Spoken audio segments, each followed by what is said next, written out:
Welcome, ladies and gentlemen, to the Risk Center Quarterly Customer Call. As a reminder, all calls are in listen-only mode, but we will have a designated Q&A session during today's presentation. We do encourage you to submit your questions at any time, though, by using the Questions panel in the GoToWebinar console located on the right-hand portion of your screen. We also recommend that you expand the viewing window to full screen mode, which you can do in the top portion of your screen. This session will be recorded and made available to participants after the call. Now I'd like to introduce Carl Kodelik, VP and General Manager of Risk Intelligence for Everbridge. Go ahead, Carl. Thanks, Carrie. So today we have a pretty simple agenda, but I think some really great presentations. We are grateful today that we are joined by two highly experienced security professionals from Shopify, a leading e-commerce company based in Ottawa, Canada, but with global operations. Shopify is a relatively new Risk Center customer, but in a short time, they become one of our most engaged and sophisticated customers. So we're going to start with that presentation, and then that's going to be followed up by a presentation from our Risk Intelligence Monitoring Center, update on the use of force, protests, and civil unrest, and what's been going on there. Just sort of we were going to do a presentation on COVID-19, and when we planned this call a few weeks ago, but obviously in this business things change rapidly, so we've kind of pivoted to a presentation on that. We're going to have Q&A, separate sessions after each of those presentations.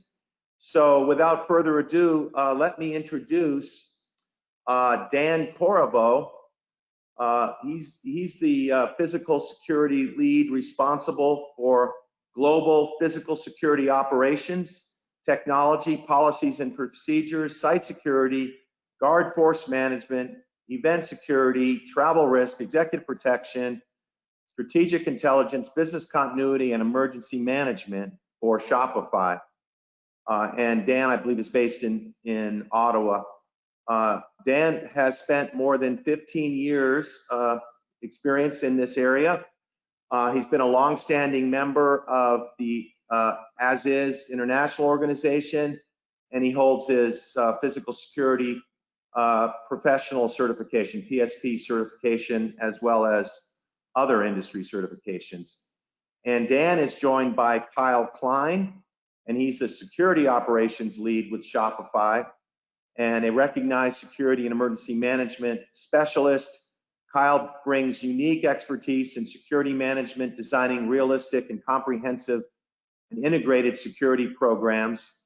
I believe Kyle is based in Toronto, and he's a certified protection professional, CPP, and also an active member of the As Is International Organization, along with many other industry associations and councils. So I'm going to turn it over to Dan and Kyle to talk about some interesting use cases of Risk Center at Shopify.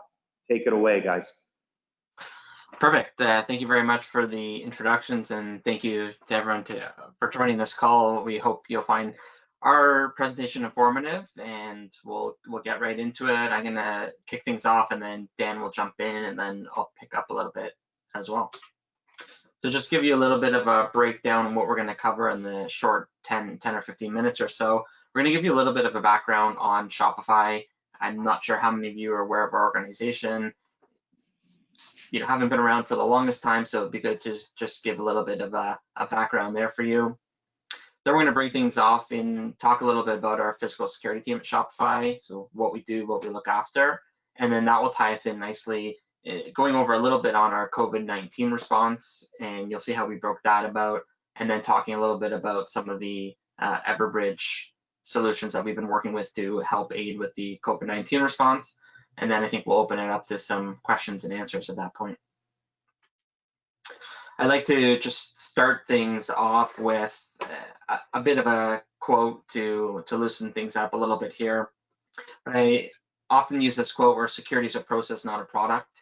And although, you know, we're all here because of a product, basically, it's the process that we have in place and the process that we all follow to help make our response happen and help keep the safety and security of everybody. So I thought it'd be just nice to kick off that quote to get things going. And I'm going to pass it off now to Dan to talk to you a little bit about Shopify. Thanks, Kyle. So yeah, a little bit about Shopify. So we're a global commerce company founded in around 2006. Basically provide a foundation and platform for merchants to be able to market and sell their products online. We're headquartered in Ottawa, Canada, and basically support about 1 billion businesses globally in about 175 countries. Some of those brands are Allbirds, Gymshark, Pepsi, Staples, and obviously many more, with us having about 1 million on the platform. So just some stats about our company. So founded in 2006, currently about a 5,000 plus employee company with, again, 1 million merchants in about 175 countries globally.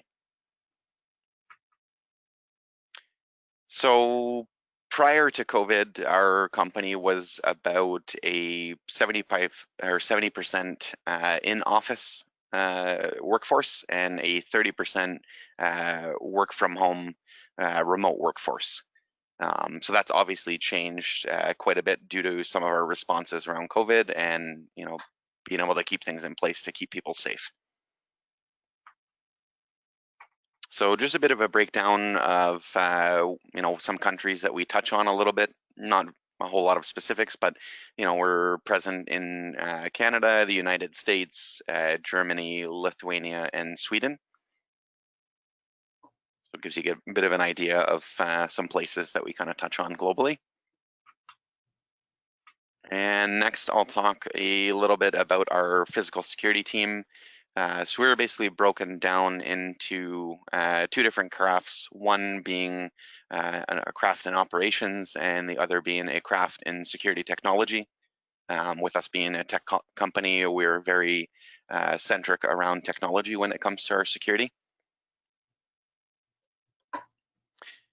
And we'll touch a little bit on some of our responsibilities. So event security being one. We have a global guard force that we manage through one of our partners, travel risk management and executive protection, emergency management, risk and threat and risk intelligence, as well as threat assessments, system design, implementation, and maintenance. So this is a little bit of a breakdown. So we're responsible for 16 offices globally. We have a combination of about 400 plus card readers, managing all of that, for 5,000 plus employees with about a 12-person team. And since COVID has started, we have responded to about 561 help desk tickets. So Kyle's going to touch on that a little bit, what that kind of means to us, and what that number kind of ties into with our COVID response. Perfect. Thanks, Dan. Just to hope that was helpful to give you a little bit of a background into Shopify as well as our team, and what will ultimately lead us now into talking a little bit about the COVID-19 response that we've been managing since about January. So what we've done is we've taken this response and I framed it in a timeline just to give a little bit of a breakdown into what we've been doing over the last couple months, and taking each of these points and talking about it a little bit further. But basically the response begins in January, when our physical security team began monitoring the COVID-19 situation. So I'm sure, like most of you on the call here, we started to hear of this COVID situation coming up in around the world. Nothing too much to respond to, but a lot of monitoring, and it was really our team that was the closest to this. Before other teams within Shopify got a hold of it, we took on the task of just keeping an eye on it, especially utilizing some of the services from Everbridge to receive some of the intelligence and some of the information that was coming across our plates, media sources, using CDC, other resources like that, really just keeping a close eye on it. So that's happening around January. As it starts to ramp up, Shopify has a global summit, which is for our internal staff every year. It's typically around the end of January, February type frame. Due to the size of our company, that event has now been split up around different cities around the world, just to make the logistics a little bit easier. And so one of the locations this year was in Singapore. And I believe the date for that event was around February 10th or 11th. So we were getting close to the time where we had to really start thinking about, do we keep Singapore on the table? Do we cancel it now, shift staff around so that we can send them to, another location that might have been in Berlin or some locations in Canada? So we're really at that point in the end of December when a decision had to be made. And we took that step to actually come out and cancel the portion that was taking place in Singapore. So although we canceled in Singapore, impact was pretty minor. We were able to either offer a remote viewing session for those shop folk that were close to Singapore and scheduled to attend it in Singapore, or we were able to send them to other locations that was happening around the world. So great to be able to make that decision up front. That also led us to tie in some different teams around Shopify. So we looped in our executives, of course, looped in our culture and events team that plans those events, as well as our travel team. So there was a good amount of travel that was already scheduled at this point that had to be canceled very quickly. So this really got us to bring together a good stakeholder team to help work on COVID-19. After that decision, around January 29th was when our team put together, with the help of our internal comms team at Shopify, some communications on COVID-19 that we could put onto our internal network, and for shop folk to be able to go on and even just learn a little bit about COVID. Although we may have been very familiar with it, we've been following this for about a month at this point, a lot of people weren't aware what COVID was. Some of the questions that were being asked might have sounded to us like they were obvious, but this was a great source of truth for our staff to be able to go to and read a little bit about COVID-19, what our initial responses were, which at that point was really just taking the precautions and understanding a little bit more about it. And then if we fast forward to February 28th, when we made a decision to put all of our travel as well as internal and external events on hold, it shows you there's about a month gap there where the situation was escalating a little bit, but not as quick as needed us to jump in on it. But it shows you that about a gap period there where, in hindsight, we look back, maybe we could have been doing a little bit more in that month period. But we did make that big decision February 28th, where all company travel and internal external events were put on hold. And it's not just the big events that we put on, but our offices host a lot of events internally in our office for a lot of community organizations, nonprofit organizations. This was a big impact for a lot of external organizations that utilize our office space for their events. So now I'm going to shift it a little bit more to the timeline of our response from March to June, basically March to the present now, and where we've gotten to so far. So March 11th, as some of you might know, we announced work from home, that we're going to be a work from home company-wide starting March 16th. So it shows you from March 11th, that announcement coming out, to March 16th. This is not a very long time period to have everyone shift to work from home, but because of the way that we're structured, because of the systems we have in place and the tools we use, pretty well overnight or over a couple of days, we were able to shift to a full company-wide work from home. So that was pretty exciting. That's also where some of those help desk tickets that Dan mentioned, 561 help desk tickets, came from. We implemented a controlled system to be able to grant access to our Shopify folk to go into the office and collect some of their essential items. So you can imagine most people may have had their laptops at home, but seeing that this was going to be, a several month period of working from home, people may have wanted to go in and get their monitor. Maybe they've got other essential items that help them get really good work done. We didn't want to just open the office and let anyone come in. So we implemented a system where our staff, our shop folk, would have to go in, register for the date that they want to go in. We would provide access on their credentials to allow them into the office. And since about March 11th, March 16th, that's where those 561 requests for help desk came in.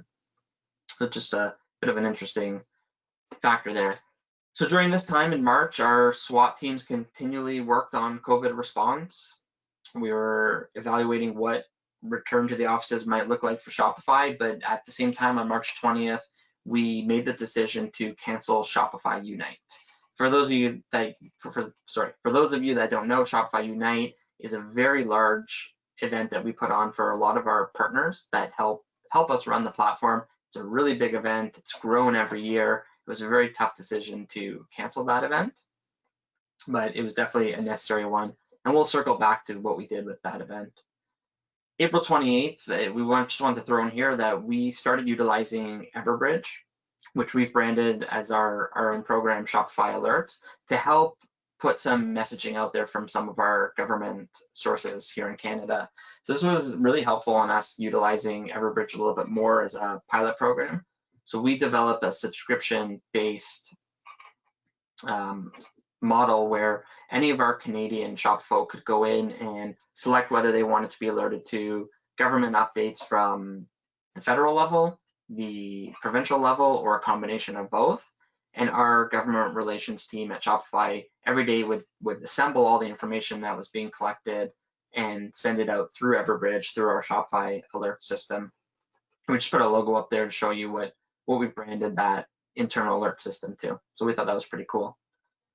And then something really big that Shopify did was on May 20th, we actually hosted Shopify Reunite. So if you remember, we just spoke about canceling that big event on March 20th. Only 2 months later did it take us to put together this really big virtual, remote, however you want to call it, event that attracted thousands and thousands and thousands more participants than what we would have been able to do in person. So that was a really, really awesome experience for us to be able to still have an event, although not in person, but still be able to achieve some of those objectives. And then finally, the biggest news came May 21st when Toby, our CEO, made the announcement that Shopify would now be a digital by default organization. And that's kind of where we are now, and working from home, till the end of the year, and then seeing what 2021 looks like as a digital by default organization.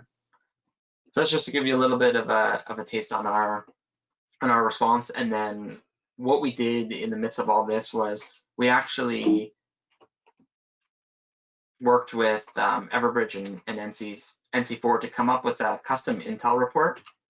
And the idea behind this intel report was to assist our SWAT teams with the re-entry strategy into our office, to really be able to get some good intel and some good information on not only COVID and what's going on in the countries. We were able to get a lot of that information, but where Everbridge was really helpful was breaking down each of the countries that we had requested and highlighting some of the economy reopening and business restarting information.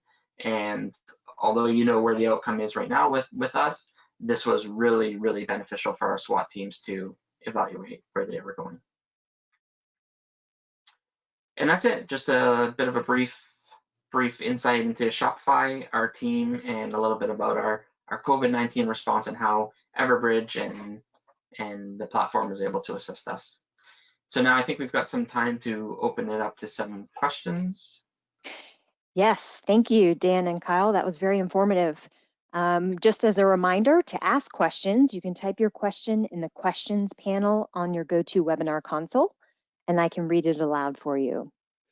Our first question is, what information led you to cancel your summit in late January? Was it out of an abundance of caution or other data points? I can take that one. Go ahead. Yeah.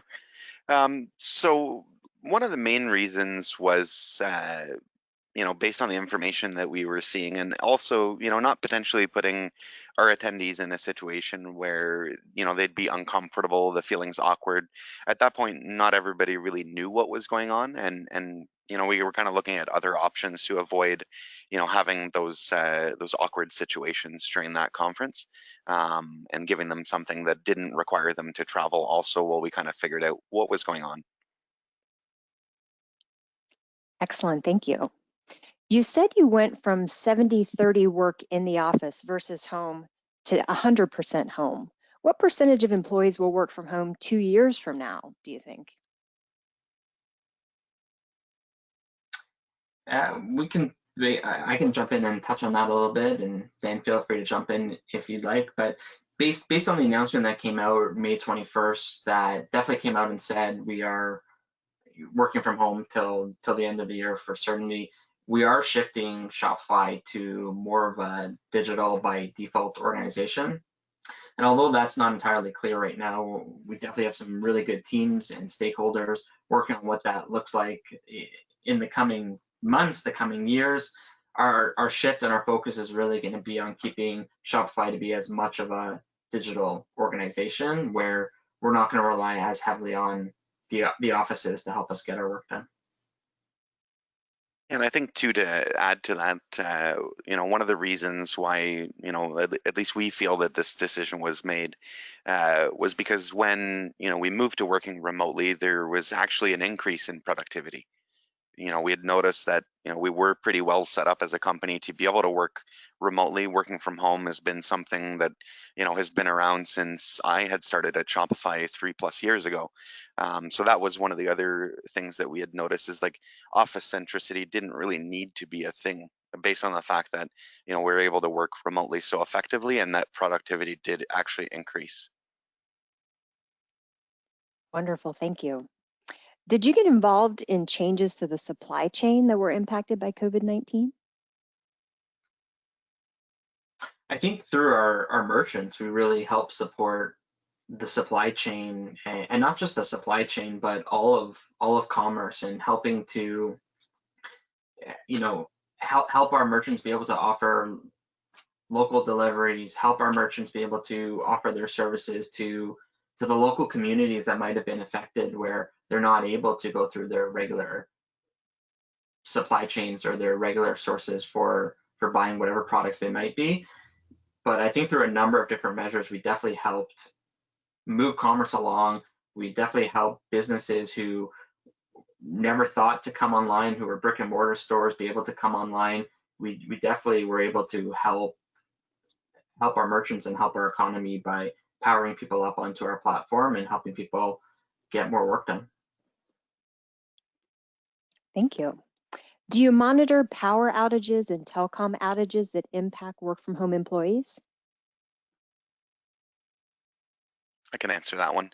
Not currently. With office centricity being something that was pretty prevalent in our company, that was, one of our primary focuses, was monitoring those types of things around our offices. We are reevaluating that with, a more mobile workforce, and seeing what makes sense from that perspective when it comes to, monitoring.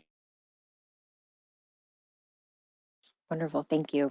And one additional question, how are you monitoring employees' sentiments? So for definitely return? something that we are thinking of, but not something we necessarily have a firm plan for right now. Okay, thank you. And one more question, how are you managing employees' sentiments for returning to the workforce or returning to travel?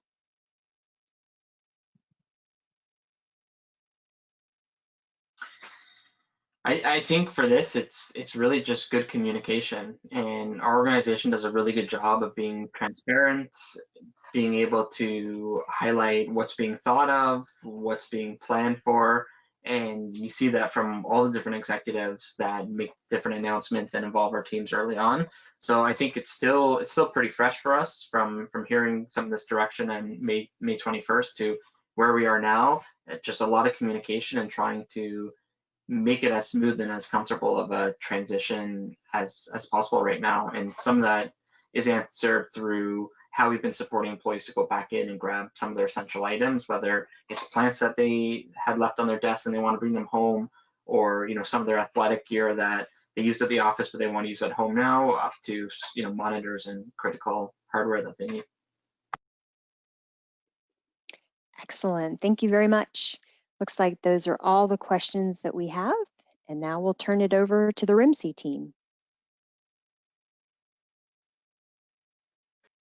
Good afternoon, everybody, and good morning to those of you on the West Coast. My name is Josh Strong, and I'm one of our lead intelligence analysts, and I'm also our regional analyst for North America. As Carl mentioned, initially, we were planning on discussing the ongoing COVID-19 outbreak, particularly how in recent weeks, the epicenter has shifted to the Americas. However, in light of what's going on over the last week with the use of force protests and the amount of disruptions and impacts we've seen both to the Rimsey and to all of our customers, we decided to focus on that for this call.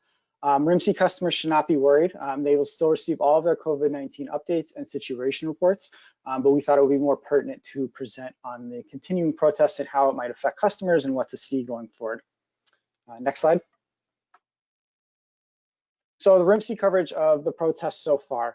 Overall, the RMC has reported 415 unique risk events and over 1,600 event reports. Over the last 24 hours in the United States, we've had 150 event reports and 20 event reports in 17 countries outside the United States. And in doing this, we have reported 19 different risk event types. Next slide. So here you can see some of the different types that we've used. Overwhelmingly, the majority have been protests. But we've also seen a significant number of both curfews and riots, in addition to some of these other types of events. So we've also reported officer-involved shootings or shootings that have occurred at protests, police activity, states of emergency as they're issued, road closures related to protests, and public transportation disruptions. Next slide. So here you can kind of see how we've reported these throughout the US. So this is all of the risk events that we've reported in each state. As you can see, California has reported an overwhelming number. In addition to Minnesota, where the initial incident with George Floyd took place last Monday, as well as New York. And we've also seen a lot of activity in Illinois, in Texas, Oregon, Georgia, North Carolina. So a number of states have seen significant amounts. And as you can see, protests have been reported in all 50 states, although we have not reported stuff in every single state. Next slide. And so here you can get a better sense for our international coverage as well. Again, overwhelmingly, the majority of our risk event updates have been in the US, but we have started to see internationally a number of protests. At least 17 different countries now have reported related actions, most notably in Europe and Canada, particularly in Paris. We've seen several clashes there in recent days, as well as in Athens, Greece, where clashes have occurred outside the US Embassy. Next slide. So where are we at? So overall, we've seen about 350 protests across all 50 states and Washington, D.C. And again, we've started to see a number of solidarity protests being reported abroad, mainly in Canada and Western Europe. In the United States, since last weekend, we've seen a noticeable de-escalation of protest activity the last 2 days on Tuesday and Wednesday. However, with that, tensions do remain high between both police and protesters, even as there has been some de-escalation. So in response to the major protests and unrest over the weekend, curfews have been enacted in over 100 different localities across the United States, as well as over half of all states have activated the National Guard to assist in dealing with protest activity. Now, protests have been reported both in major urban centers and rural, smaller cities. The major protest activity has mainly occurred in New York City, Los Angeles, Atlanta, Washington, D.C., and Philadelphia, in addition to Minneapolis, St. Paul, where the protests initially began last week. So as I said, tensions do remain particularly high between police and protesters, and there are a number of security concerns that do persist even as we have seen some de-escalation of protest activity the last few days. One of the main things is that protesters continue to claim instigation by officers, wherein officers are starting violence with protesters while peaceful protests are ongoing. The best example of this occurred over the weekend in Atlanta. Two protesters were attempting to leave in a vehicle when they were pulled out of their vehicle, tased, and beaten up by police, and video was released of the incident later that night. This led to 6 officers being fired and charged with felonies. There have been a number of other claims in other cities as well. Now, there has also been violence against police during this unrest and violence.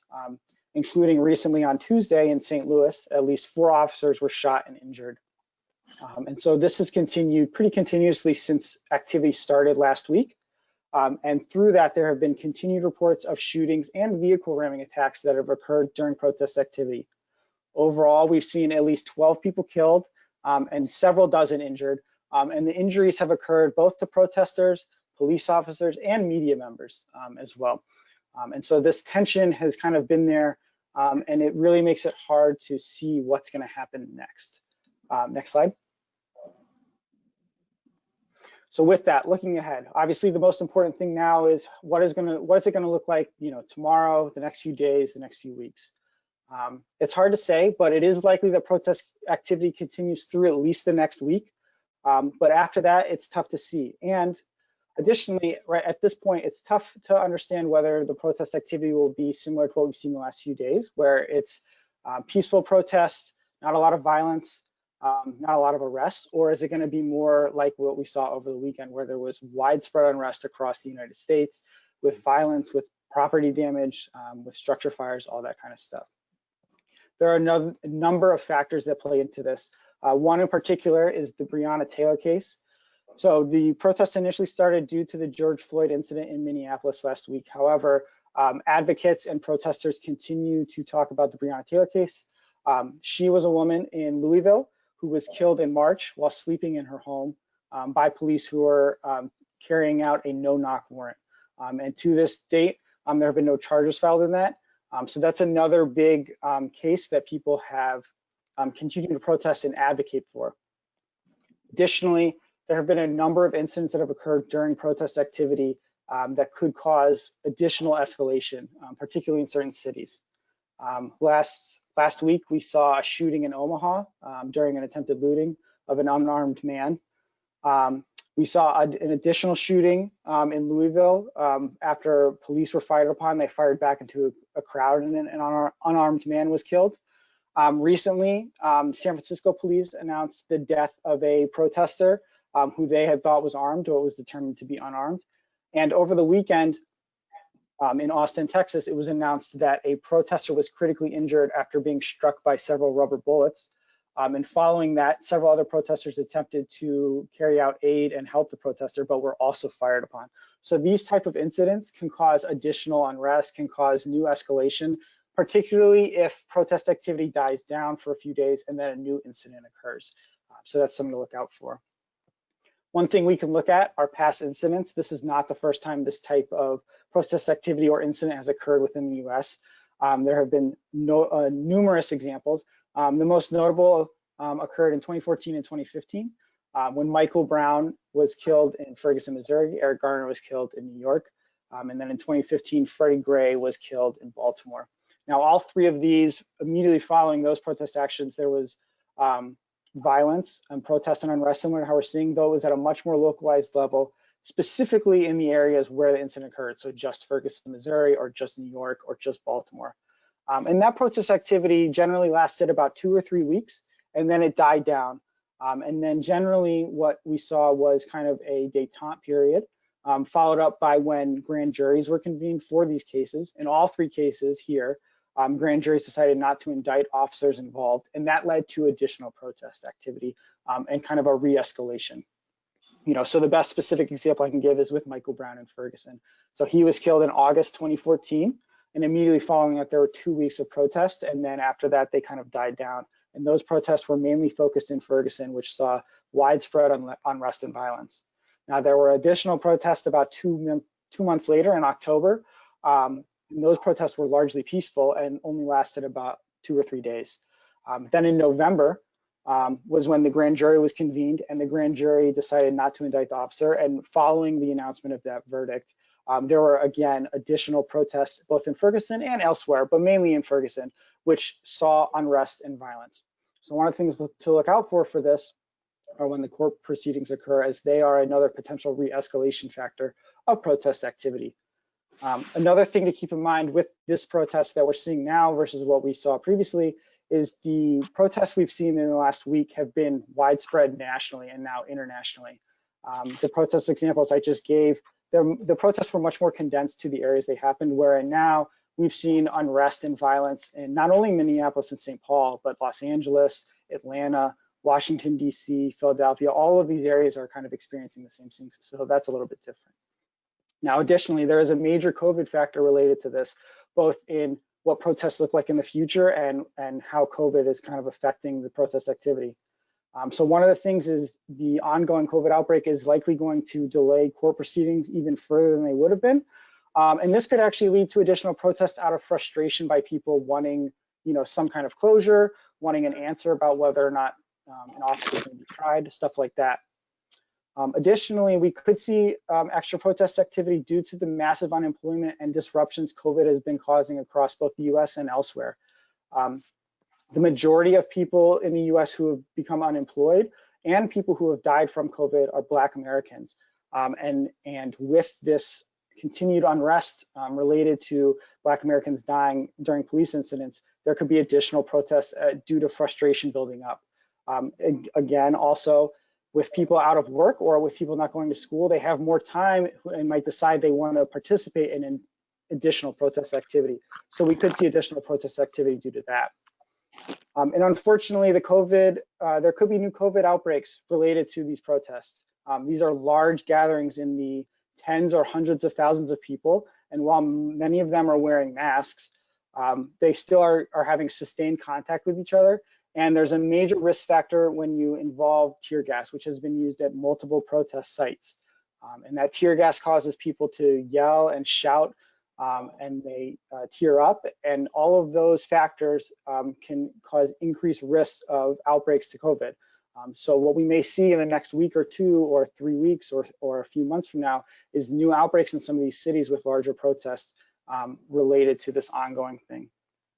So overall, it's hard to say when necessarily we might see the end of this protest activity, but there are a number of factors that could lead to it escalating at any point. And so while protests have become more peaceful in recent days, the possibility of escalation is there, and the situation should continue to be monitored. And with that, we can open up for question and answers.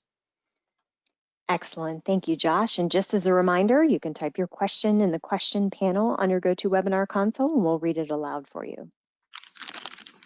Okay, first question we have here is, with the protests becoming increasingly peaceful, what is the risk of extremist activity around demonstrations or otherwise in connection with the broader tensions in the past couple of weeks? So there have been reports of extremist activity, both far-right extremists and far-left. Notably, last night, there was a report that came out, 3 far-right extremists in Las Vegas were arrested after they attempted to infiltrate a protest. They were planning on using Molotov cocktails to cause unrest and create a situation where protesters and police clashed violently. So there is some threat of infiltration by extremists of both far-right and far-left, kind of taking the protest and hijacking them to their own needs or what they want to do. And it remains a continuing risk, and it's something that there's also a lot of misinformation that has been reported. And I think it will continue to be a risk as long as the protests are ongoing. Thank you. Next question, what's Rimsey's approach to covering protests?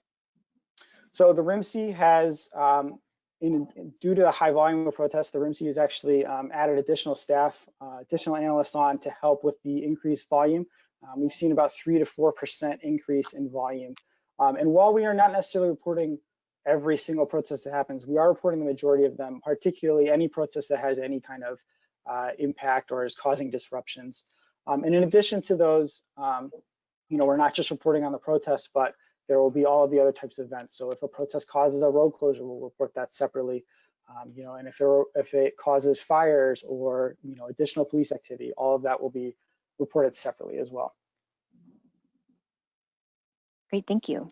What level of counter protests are developing? So far, the amount of counter protests have been relatively low. It's been mostly protesters versus police. However, one of the things we've seen in recent days is a number of local cities and counties have announced that in response to all of the protests, they are planning on getting rid of their Confederate statues, most notably in Richmond, the capital of Virginia. And this could lead to additional counter-protest activity. We've seen protests in the past based about Confederate statues. And so it's possible that as these start to, more cities announce this, that we see counter protests for the statues to remain. And this could cause additional escalation of protests if we have a large counter protesting faction. Thank you. And another question, how has your coverage of COVID-19 been impacted by the protests and riots that have occurred lately? So again, our COVID coverage is ongoing continuously. Even though we are reporting all of the protest stuff, we are continuing to update our public health advisories. We are continuing to issue our global situation report on the COVID outbreak. So while we are reporting an increased volume on the protests, we are continuing our COVID coverage and will continue it in the future as it continues to impact both the United States and the rest of the world. Thank you. And a final question, are curfews expected to continue into next week? That is going to be more of a city by city kind of answer. So some cities, for instance, today, Washington, D.C. announced that they were lifting their curfew after 2 days of relatively peaceful protest. A number of cities have announced their curfews are expected to be in place through at least the weekend. I would expect the majority of cities will reevaluate their curfews after the protest activity this weekend. And if protests are relatively peaceful, like they've been the last few days, the majority of curfews will likely be lifted. But if we do see an increase in violence or unrest again this weekend, it's likely that curfews remain in place through next week. Thank you. And one more that came in. What's your opinion of how long the protests and civil unrest will last? Is there light at the end of the tunnel? It's tough to say right now. The short answer is it's at least going to last through next week. The long answer is it's really tough to tell. As I mentioned, there are a number of factors that are going to go into this protest, whether there are additional incidents that occur or are reported on, whether additional people are charged in relation to the cases that are being protested right now. Whether there start to be counter protests. So stuff like that could lead to prolonged protest activity. But in general, from what we've seen in the past, typically these protest actions last about 2 or 3 weeks, and then they kind of dissipate into much more local or non-disruptive protest activity. Thank you. And another one has come in. Have the concentration of events in Southern California and DC Metro led you to reconsider relocation of your Intel sites? No, at this point, Everbridge is similar to Shopify. We are currently, everybody's working from home due to the ongoing outbreak. And there has been, no disruption to our stuff, and nor has there really been widespread reports, particularly during daytime, of major businesses or office buildings being impacted by the protest. So it's not necessary, I don't think, for either us or anybody else to consider changing their location kind of based off this protest activity. Thank you. All right, I'd like to circle back with Dan and Kyle. We have another question that came in for you specifically. We're looking to set up auto reports by NC4 and Everbridge. Are there any lessons learned in the development and deployment of that service to the business?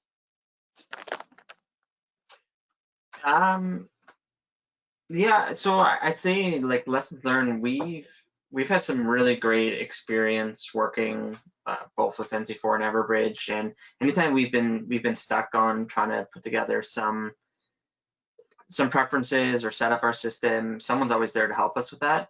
In terms of the custom Intel report that was done for us, we set that up with Everbridge. We met with the team, kind of discussed what our needs were. They understood it right away. We had an initial report, and then we did a couple follow-up reports. But really, I think in terms of any advice or best practice, it's just be really clear on what you're looking to achieve and what you're looking to gain from the information, and then the team's there to help you figure out the best way to get that information out of the systems, out of the solutions. But I think for us is really the best thing I could share is know what your goals are, know what your objectives are, and what kind of use of that information, and you should be able to get it out of there. Excellent. Thank you for that insight. Okay, those are all the questions that we have. So Carl, I'll turn it over to you for wrap up. All right, well, thank you, Josh, and thanks again, Kyle and Dan, for your presentation. Really appreciate it. Got a lot of good questions there too, a lot of engagement. So